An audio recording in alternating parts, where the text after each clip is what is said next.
One of President Trump's most senior advisors has expressed his hope for a zero tariff situation between the US and the European Union as the impact of Donald Trump's swift and wide-ranging tariffs start to take effect.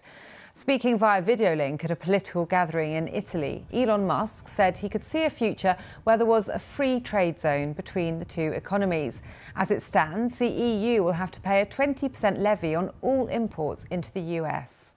World leaders have continued to react to the new economic order, with the British Prime Minister Sir Keir Starmer and the French President Emmanuel Macron promising to coordinate their positions on any retaliatory action. Meanwhile, tens of thousands of people have marched in dozens of US cities in protest against Donald Trump and his policies since his return to the White House. Well, I'm joined now by Peter Draper, the Executive Director for the Institute for International Trade at Adelaide University. Peter, thank you very much for joining us here on BBC News.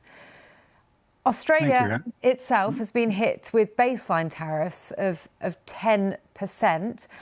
The Prime Minister, Anthony Albanese, said the nation wouldn't introduce its own tariffs in return.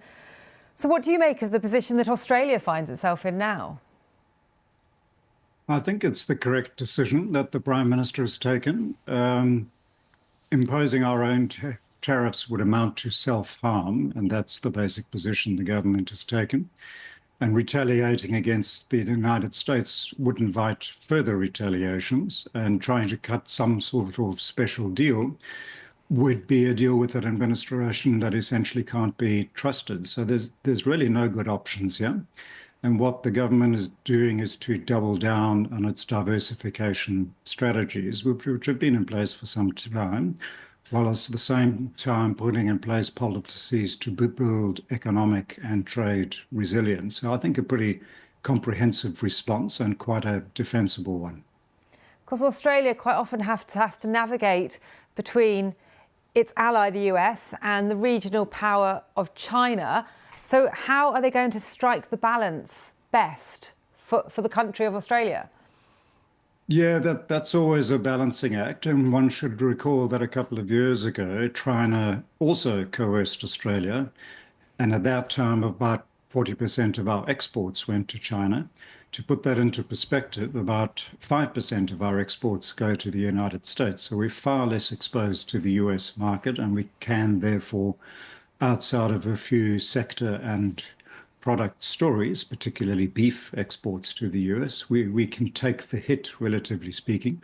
In the case of China, when they coerced us, we opted again to just double down and take the hit and diversify. And that's what most commodity exporters particularly were able to do.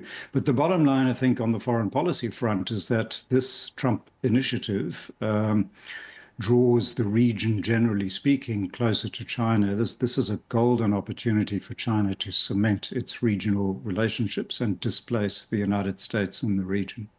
And what of the relationship between Australia and the United States? The two countries have been allies for years. How concerned are you about the relationship as we move forward?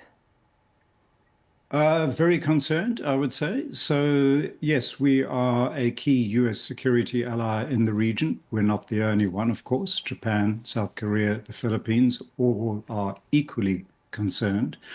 And reading the Washington tea leaves with growing alarm, and particularly the growing influence of the MAGA right in US foreign policy making, within which the isolationist trend, I think, is increasingly evident.